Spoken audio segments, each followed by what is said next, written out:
નમસ્કાર, પ્રણામ, સ્વાગત છે તમારું એક નવા વિડીયોમાં। મિત્રો, કોઈ પણ વાર્તા અથવા ઘટનાની શરૂઆત માત્ર એક સામાન્ય પ્રસંગથી થતી હોય છે, પરંતુ એનો અંત ક્યારેક એટલો ભયાનક અને હૃદય ધ્રુજાવી દેનારો હશે એવી કલ્પના પણ કોઈએ કરી નથી હોતી।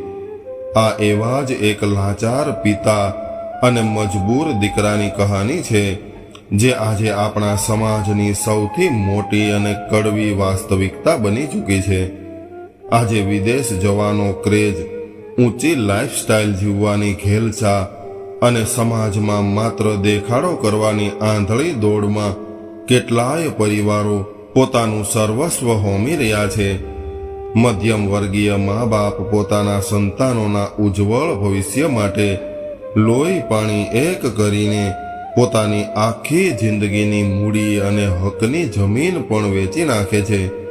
આ વાર્તા પણ એક એવા જ પરિવારની છે, જેણે પોતાના એકમાત્ર દીકરાના સપના પૂરા કરવા માટે પોતાની છેલ્લી આશા સમાન જમીન અને સોનું પણ દાવ પર લગાવી દીધું હતું। પરંતુ 7 સમંદર પાર ગયા પછી સત્ય કંઈક અલગ જ હોય છે।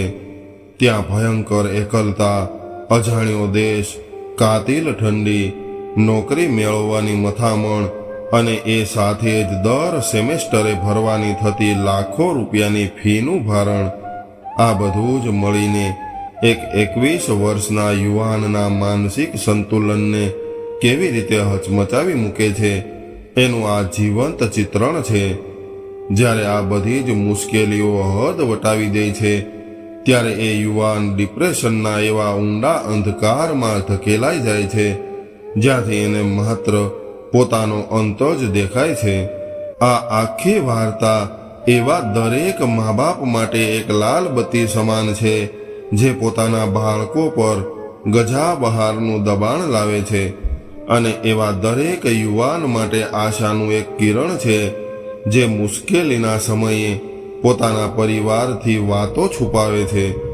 આ માત્ર એક ઘટના નથી, પરંતુ સંબંધોની પરાકાષ્ઠા, સાચા પ્રેમની તાકાત અને મુશ્કેલ સમયમાં સાથે ઊભા રહેવાની કૌટુંબિક ભાવનાનો જીવતો જાગતો પુરાવો છે। તો ચાલો જાણીએ આ હૃદય કંપાવી દેનારી ઘટના કેવી રીતે બની હતી અને આની શરૂઆત કેવી રીતે થઈ હતી। માં, મને માફ કરી દેજે, હવે કદાચ આપણે ક્યારેય નહીં મળી શકીએ। આટલું બોલતા જ ફોન કપાઈ ગયો। એ 30 સેકન્ડનો કોલ અને એ પછી રૂમમાં જે ભયાનક સન્નાટો છવાયો, એ જોઈને તો કોઈ પણ પથ્થર દિલ માણસ પણ ધ્રુસકે રડી પડે। શું થયું હશે એ રાત્રે? એવો કયો પહાડ તૂટી પડ્યો હશે 21 વર્ષના એ જુવાન દીકરા પર, જે પોતાના પરિવારના સપના પૂરા કરવા 7 સમંદર પાર ગયો હતો? આ હૃદયસ્પર્શી ઘટનાની શરૂઆત ગુજરાત રાજ્યના એક નાનકડા ગામડામાં રહેતા વિનુભાઈ અને એમના પત્ની જશોદાબેનના ઘરથી થાય છે। ઘરમાં એમના જીવનનો ટુકડો એટલે કે એમનો એકનો એક દીકરો આકાશ ભણવામાં એટલો તેજસ્વી હતો કે ગામની શાળાના શિક્ષકો પણ એવું કહેતા કે વિનુભાઈ, તમારો દીકરો એક દિવસ તમારું નામ જરૂર રોશન કરશે। વિનુભાઈ એક સામાન્ય અને મહેનતુ ખેડૂત હતા। એમની પાસે ખૂબ જમીન નહોતી, કાળી મજૂરી કરીને માંડ ઘર ચલાવતા હતા, પરંતુ એમનું સપનું ખૂબ મોટું હતું। એમની એક જ ઈચ્છા હતી કે એમનો દીકરો ખૂબ ભણે અને મોટો સાહેબ બને, અને આખી જિંદગી જે ગરીબી એમણે જોઈ છે, એવો ખરાબ દિવસ દીકરાને ક્યારેય ન જોવો પડે। જ્યારે આકાશે કોલેજ પૂરી કરી, ત્યારે એણે આગળ ભણવા વિદેશ જવાની ઈચ્છા વ્યક્ત કરી અને એવું કહ્યું કે બાપુજી, મને એકવાર ઓસ્ટ્રેલિયા જવા દ્યો। ત્યાં જઈને હું ખૂબ મહેનત કરીશ, રાત દિવસ એક કરી નાખીશ અને આપણા ઘરના બધા જ દુઃખ દૂર કરી દઈશ। દીકરાની આંખોમાં રહેલું એ સપનું જોઈને કોઈ પણ મા બાપ ક્યાંથી ના પાડી શકે, પરંતુ વિદેશ જવાનો ખર્ચો કંઈ નાનો નહોતો। 20-25 લાખ રૂપિયા લાવવા ક્યાંથી? વિનુભાઈએ પોતાની અડધી જમીન વેચી નાખી અને બાકીની જમીન પર બેંકમાંથી લોન લીધી। એટલું ઓછું હોય એમ જશોદાબેને પોતાના લગ્નના તમામ ઘરેણાં હસતા મુખે વેચી દીધા. બસ દીકરાનું સપનું પૂરું થવું જોઈએ એ જ એમની જીદ હતી. એ દિવસ હજુ પણ જશોદાબેનને બરાબર રીતે યાદ છે, જ્યારે આકાશ એરપોર્ટ પર એમને ભેટીને ધ્રુસકે ધ્રુસકે રડી પડ્યો હતો. માં, તું મારી ચિંતા ન કરતી, હું જલ્દી જ સેટલ થઈને તમને બંનેને ફ્લાઇટમાં બેસાડીને ત્યાં બોલાવી લઈશ. દીકરાને વિદાય આપતી વખતે મા બાપની આંખોમાં આંસુ જરૂર હતા, પરંતુ એ આંસુ ગર્વ અને ખુશીના હતા. એમને લાગતું હતું કે હવે એમના સંઘર્ષના દિવસો પૂરા થવા આવ્યા છે. શરૂઆતના 6-8 મહિનાઓ ખૂબ જ સારા ગયા. આકાશ રોજ વિડીયો કોલ કરતો, ત્યાંની નવી દુનિયા બતાવતો. બરફ પડે કે સારો માહોલ હોય ત્યારે ખાસ ફોન કરીને કહેતો કે જો માં, અહીંયા કેટલું સરસ છે. એ કહેતો હતો કે માં, મેં અહીંયા નાની એવી નોકરી શોધી લીધી છે.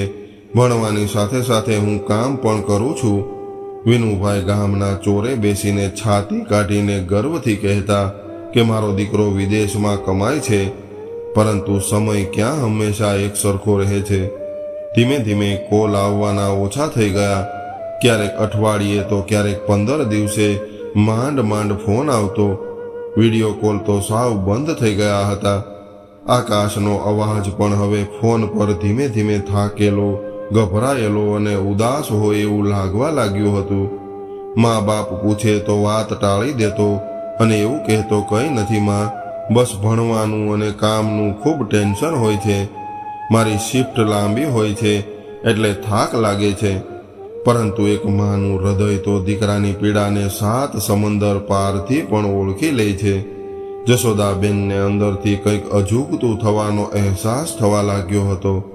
એમના મનમાં સતત એક ડર સતાવતો હતો કે મારો દીકરો કંઈક મોટી વાત છુપાવી રહ્યો છે. અને પછી આવી એ હૃદય કંપાવી દેનારી રાત, જેનો ઉલ્લેખ શરૂઆતમાં કર્યો હતો. માં, મને માફ કરી દેજે. આટલું બોલીને આવેલો એ ફોન કટ થઈ ગયો. ફોનમાંથી આવતો અવાજ જશોદાબેનના શ્વાસ રૂંધી રહ્યો હતો. વિનુભાઈએ તરત જ ધ્રુજતા હાથે આકાશને વારંવાર પાછા ફોન લગાવ્યા, પરંતુ તમે જે નંબર પર સંપર્ક કરવા માંગો છો એ સ્વિચ ઓફ છે. આ એક જ લાઈન વારંવાર સંભળાતી હતી. આ સાંભળીને બંને પતિ પત્નીના પગ નીચેથી જાણે જમીન સરકી ગઈ. ફોનમાંથી આવતો અવાજ ભલે બંધ થઈ ગયો હતો, પરંતુ યશોદાબેન અને વિનુભાઈના હૃદયના ધબકારા એટલા બધા વધી ગયા હતા કે જાણે હમણાં જ છાતી ચીરીને બહાર આવી જશે. માં, મને માફ કરી દેજે. આકાશના આ છેલ્લા શબ્દો જશોદાબેનના કાનમાં હથોડાની જેમ વાગી રહ્યા હતા. એમના આંસુ રોકાવાનું નામ નહોતા લેતા. મારા દીકરાને શું થયું હશે? મારો રતન જેવો દીકરો આવું કેમ બોલ્યો હશે? હે ભગવાન, મારા દીકરાનું રક્ષણ કરજો. આવું બોલતા બોલતા જશોદાબેન ઘરના ખૂણામાં આવેલા ભગવાનના મંદિર પાસે જમીન પર ફસડાઈ પડ્યા. વિનુભાઈ પણ અંદરથી સાવ તૂટી ગયા હતા. પરંતુ અત્યારે હિંમત હારવાનો સમય નહોતો. કંઈક તો કરવું જ પડે એમ હતું. એમને અચાનક યાદ આવ્યું કે ગામના મુખીનો દીકરો પાર્થ પણ ઓસ્ટ્રેલિયામાં રહે છે. વિનુભાઈએ રાત્રિના 3 વાગ્યે કંઈ પણ વિચાર્યા વગર ખુલ્લા પગે હાથમાં લાકડી લઈને મુખીના ઘર તરફ દોટ મૂકી. શિયાળાની કડકડતી ઠંડી હતી, છતાં પણ એક બાપના કપાળે ડર અને ચિંતાનો પરસેવો વળી ગયો હતો. મુખીના ઘરે પહોંચીને બારણું ખખડાવીને એમને જગાડ્યા અને રડતા રડતા આખી વાત કરી.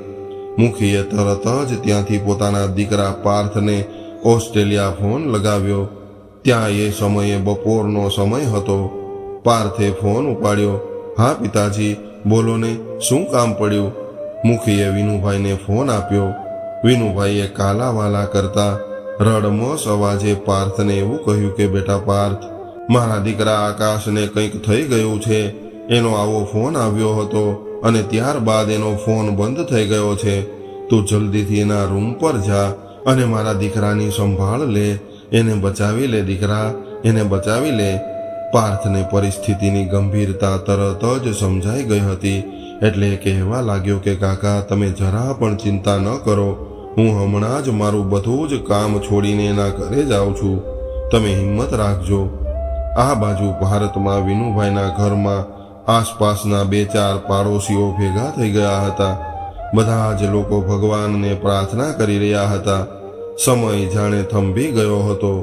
ઘડિયાળનો એક એક કાંટો 1-1 કલાક જેવો લાંબો લાગતો હતો.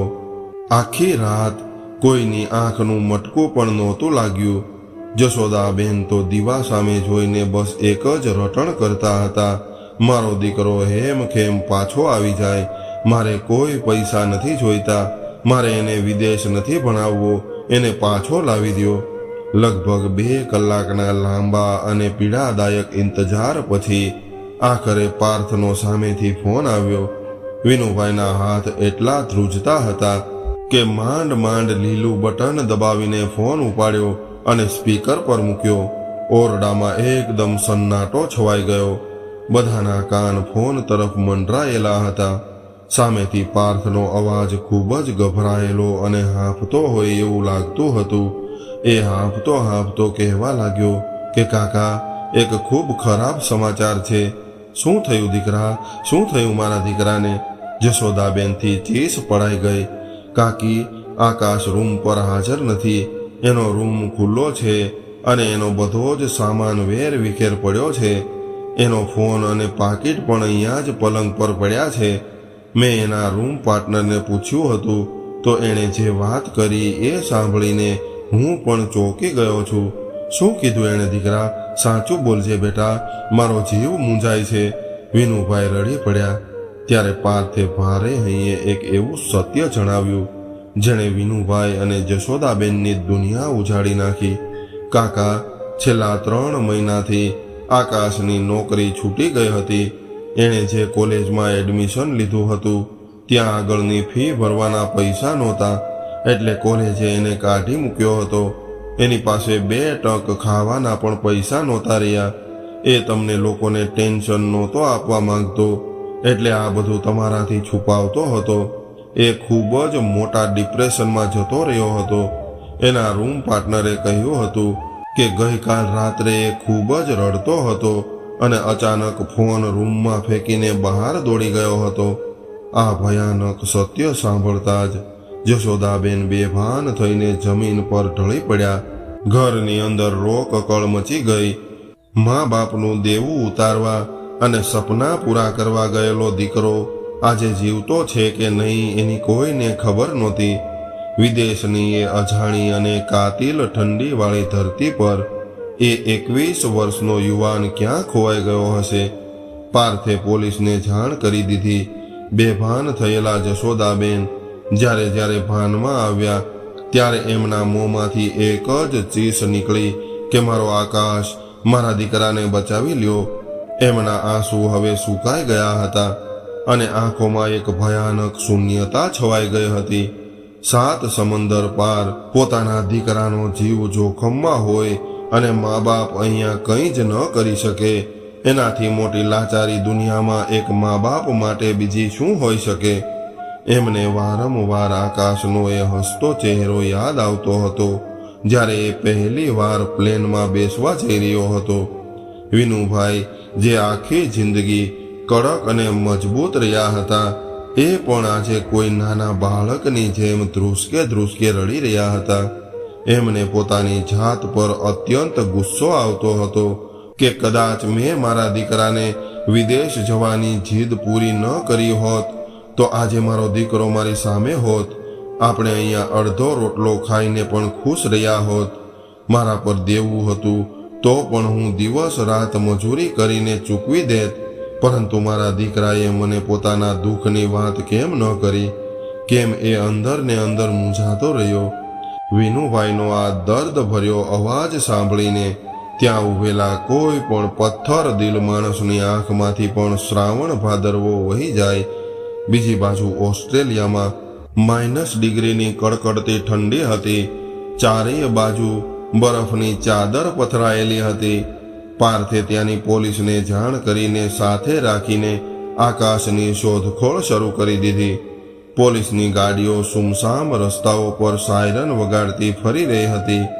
પાર્થે પોલીસને આકાશની નોકરી છૂટી જવા વિશે, પૈસાની તંગી અને કોલેજમાંથી કાઢી મૂકવા વિશે બધી જ વાત વિસ્તારથી કરી હતી. પોલીસ ઓફિસરે એક ઊંડો શ્વાસ લઈને પાર્થને એવું કહ્યું કે અહીંયા આવતા ઘણા બધા વિદેશી વિદ્યાર્થીઓ સાથે આવું જ થાય છે. ઘરના લોકોએ લીધેલી મોટી લોન, કોલેજની ભારે ફી અને અહીંયા નોકરી ન મળવાના ટેન્શનમાં આવા યુવાનો ભયંકર ડિપ્રેશનનો શિકાર બને છે. ઘરના લોકોને ખોટું આશ્વાસન આપતા રહે છે અને અંદરથી તૂટી જાય છે. અમને ડર છે કે કદાચ આકાશે કોઈ ખોટું પગલું ન ભરી લીધું હોય. આવા શબ્દો સાંભળીને પાર્થના પગ નીચેથી જમીન ખસી ગઈ. એને ભારતમાં બેસેલા વિનુભાઈનો ચહેરો યાદ આવી ગયો. પોલીસે સમય બગાડ્યા વગર આકાશના ઘરની આસપાસ સીસીટીવી કેમેરા ચેક કરવાનું શરૂ કર્યું. થોડીવાર પછી એક કેમેરામાં આકાશનું રેકોર્ડિંગ દેખાયું. વિડીયોમાં સ્પષ્ટ દેખાતું હતું કે આકાશ ભયાનક ઠંડીમાં પણ પહેરવા માટે પૂરતા ગરમ કપડાં લીધા વગર જ બહાર નીકળી ગયો હતો. એ રડતો રડતો રસ્તા પર આમ તેમ ભટકી રહ્યો હતો. એની ચાલ પરથી લાગતું હતું કે એણે હવે જીવન જીવવાની આશા છોડી દીધી હોય. કેમેરાનું લોકેશન ટ્રેક કરતા પોલીસને ખબર પડી કે આકાશ શહેરની બહાર આવેલા એક બરફથી થીજી ગયેલા તળાવ તરફ ચાલીને ગયો હતો. પોલીસ અને પાર્થ તરત જ ગાડી લઈને એ સુમસામ તળાવ તરફ પહોંચ્યા. ત્યાંનો નજારો જોઈને પાર્થના શ્વાસ અદ્ધર થઈ ગયા. તળાવના કિનારે બરફના ઢગલા વચ્ચે એક યુવાન બેભાન હાલતમાં પડેલો હતો. એના કપડાં બરફથી ઢંકાઈ ગયા હતા અને આસપાસ કોઈ નહોતું. પાર્થ ગાડીમાંથી કૂદીને આકાશ આકાશ કરીને બૂમો પાડતો પાડતો એના તરફ દોડ્યો. પોલીસે તરત જ એમ્બ્યુલન્સને ફોન લગાવ્યો અને પાર્થ ધ્રુજતા પગે એ બરફના ઢગલા પાસે પહોંચીને હાંફતા હાંફતા એ બેભાન યુવાનના ચહેરા પરથી બરફ હટાવવા લાગ્યો અને ચહેરો જોતા જ પાર્થના મોઢામાંથી એક ખૂબ મોટું ડૂસકું નીકળી ગયું. એ બીજું કોઈ નહીં પરંતુ એમનો વાલો આકાશ હતો. એનો હંમેશા હસતો ખેલતો ચહેરો અત્યારે સાવ પીળો પડી ગયો હતો.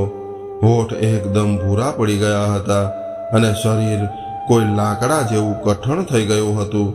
પાર્થે તરત જ નીચે બેસીને આકાશનું માથું પોતાના ખોળામાં લીધું. આકાશ, એલા ભાઈ આંખો ખોલ. જો હું તારો મોટો ભાઈ પાર્થ આવ્યો છું. તારી માં તારી રાહ જુએ છે ભાઈ. ઉઠ, ઊભો થા. પાર્થ પોક મૂકીને રડી પડ્યો. એણે તરત જ આકાશના હાથની નસ તપાસી. શ્વાસ એકદમ ધીમા અને તૂટક તૂટક ચાલતા હતા. હજુ એનો જીવ શરીરમાં હતો. ભગવાને જાણે છેલ્લી ઘડીએ એને મોતની ખાઈમાં પડવાથી રોકી લીધો હતો. એટલામાં જ એમ્બ્યુલન્સ મોટી સાયરન વગાડતી ત્યાં આવી પહોંચી. મેડિકલ સ્ટાફે જરા પણ સમય બગાડ્યા વગર તરત જ આકાશને સ્ટ્રેચર પર લીધો અને એના મોં પર ઓક્સિજન માસ્ક લગાવી દીધું. ડોક્ટરે પાર્થને ગંભીર અવાજમાં એવું કહ્યું કે આ યુવાનની હાલત ખૂબ નાજુક છે. કડકડતી ઠંડીના લીધે એમના શરીરનું તાપમાન સાવ ઘટી ગયું છે.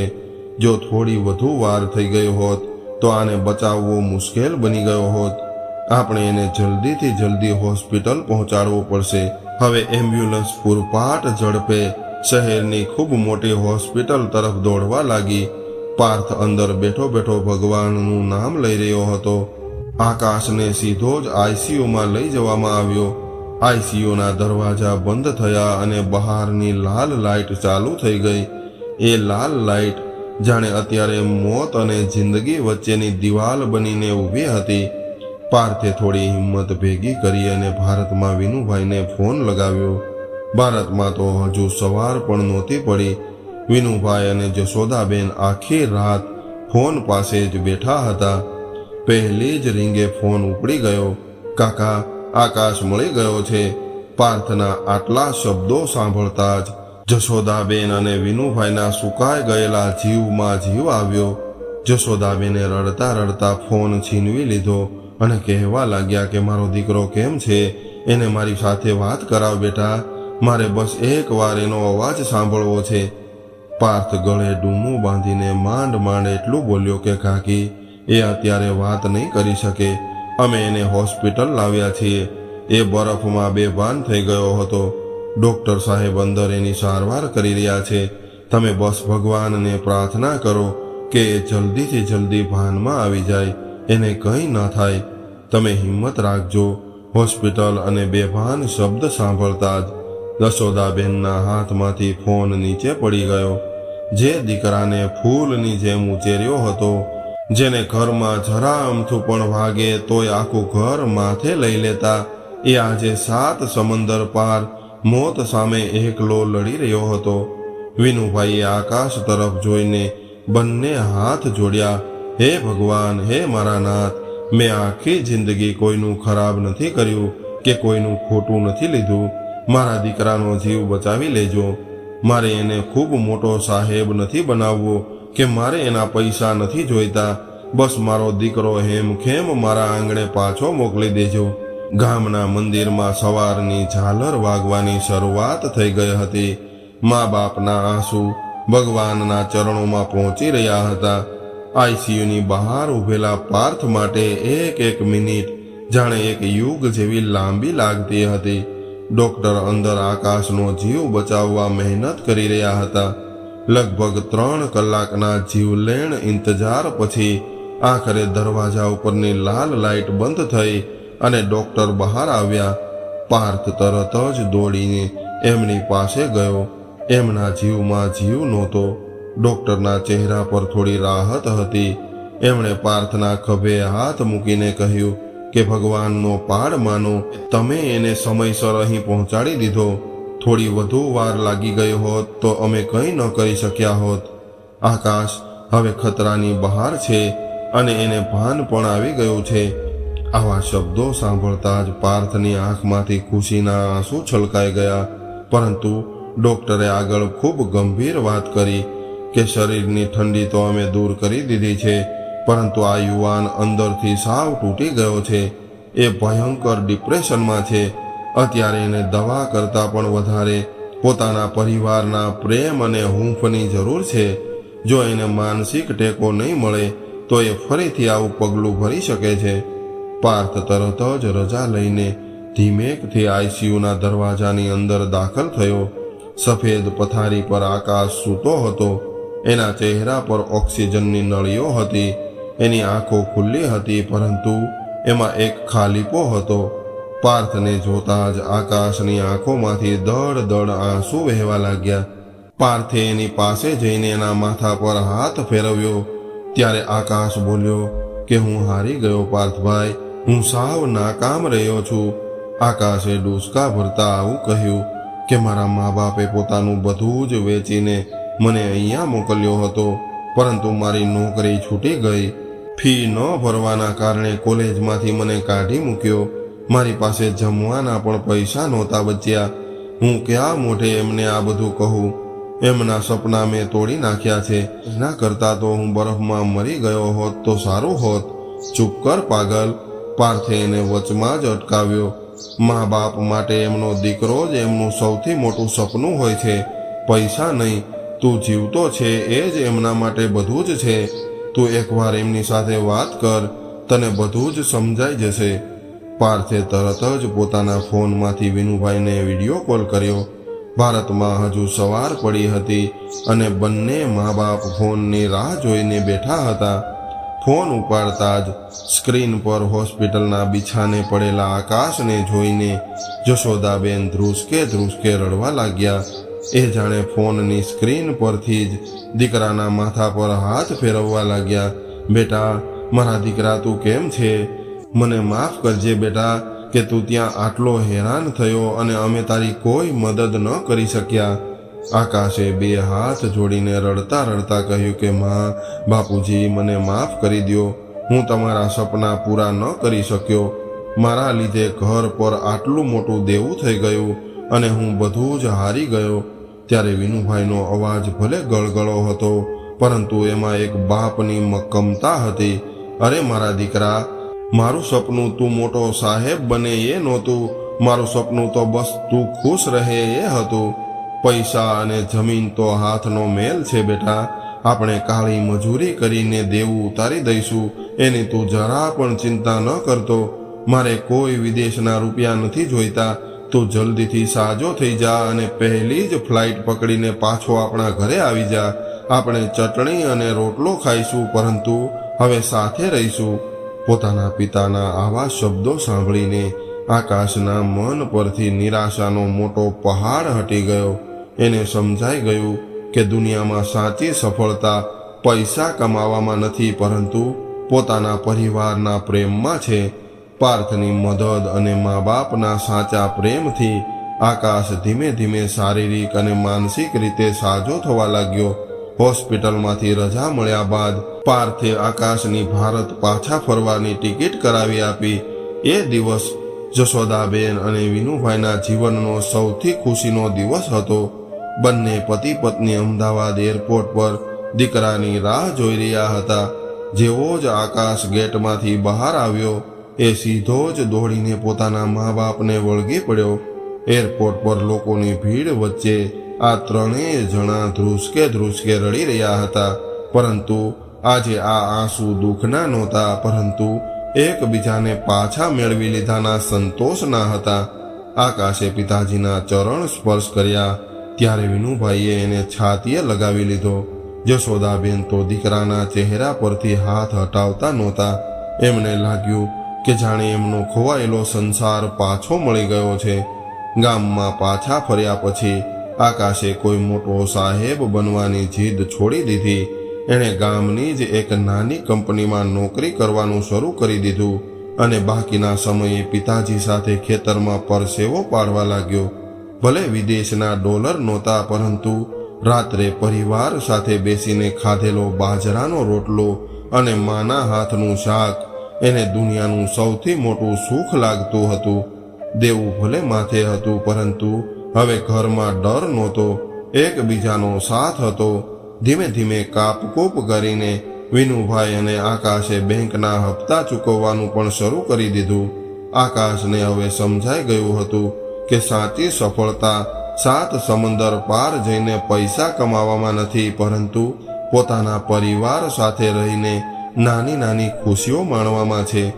આ વાર્તા માત્ર આકાશની નથી, પરંતુ આજે વિદેશ જવાની આંધળી દોડમાં લાગેલા અનેક યુવાનો અને એમના પરિવારની વાસ્તવિકતા છે. મા બાપ માટે પોતાના અધૂરા સપના કે સમાજમાં દેખાદેખી કરવા માટે સંતાનો પર વિદેશ જવાનું દબાણ ક્યારેય ન કરો. વિદેશ જવું ખરાબ નથી, પરંતુ જો બાળકની ક્ષમતા અથવા તો આર્થિક સ્થિતિ અનુકૂળ ન હોય તો મોટું દેવું કરીને એમને ન મોકલો. મા બાપ માટે સૌથી મોટી સંપત્તિ એમનું સંતાન છે, વિદેશના ડોલર નથી. જીવનમાં ક્યારેય પણ નિષ્ફળતા આવે, નોકરી છૂટી જાય કે ભણવામાં પાછા પડો તો એ વાત તમારા પરિવારથી ક્યારેય ન છુપાવો. મા બાપ તમારા દરેક દુઃખ અને નુકસાનને સહન કરી લેશે, પરંતુ તમારા વગર જીવવાનું નુકસાન તેઓ ક્યારેય સહન નહીં કરી શકે. આત્મહત્યા કે ડિપ્રેશન એ કોઈ સમસ્યાનો ઉકેલ નથી. વાત કરો, કોઈ પણ સમસ્યાનો હલ જરૂર મળશે. આ કહાની આપણને એ જ સમજાવે છે કે 7 સમંદર પારના ચમકતા ડોલર કરતા વતનની ધૂળમાં પરિવાર સાથે બેસીને ખાધેલો રોટલો હજારો ગણો કિંમતી છે. પૈસા, જમીન કે સ્ટેટસ તો આજે છે ને કાલે નથી, પરંતુ એક મા બાપ માટે પોતાના કાળજાનો ટુકડો દુનિયાની કોઈ પણ સંપત્તિ કરતા ખૂબ મોટો છે. આજે જ્યારે આકાશ એરપોર્ટના ગેટ બહાર આવીને પોતાના મા બાપને વળગીને રડ્યો હતો, ત્યારે એ આંસુઓએ હારી ગયેલી જિંદગીને ફરીથી જીતી લીધી હતી. આ અંત આપણને એ જ શીખવે છે કે મુશ્કેલી ગમે એટલી મોટી હોય, જો પરિવારનો સાથ હોય તો ગમે એવો પહાડ પણ તૂટી પડે છે. જિંદગીથી હારવા કરતા એકવાર દિલ ખોલીને મા બાપ સાથે વાત કરી જુઓ, કારણ કે દુનિયા ભલે પીઠ ફેરવી લે, પરંતુ મા બાપનો પ્રેમ ક્યારેય હારતો નથી. તો મિત્રો, આજની આ સત્ય ઘટના તમને કેવી લાગી કોમેન્ટ કરીને જરૂર જણાવજો. અને પસંદ આવી હોય તો વિડીયોને લાઈક કરીને તમારા મિત્રો સાથે શેર કરજો અને નવા મહેમાન હોય તો અમારી ચેનલને સબસ્ક્રાઇબ કરવાનું ભૂલતા નહીં. ફરી મળશું એક નવી કહાની સાથે. ત્યાં સુધી બધા જ મિત્રોને હર હર મહાદેવ.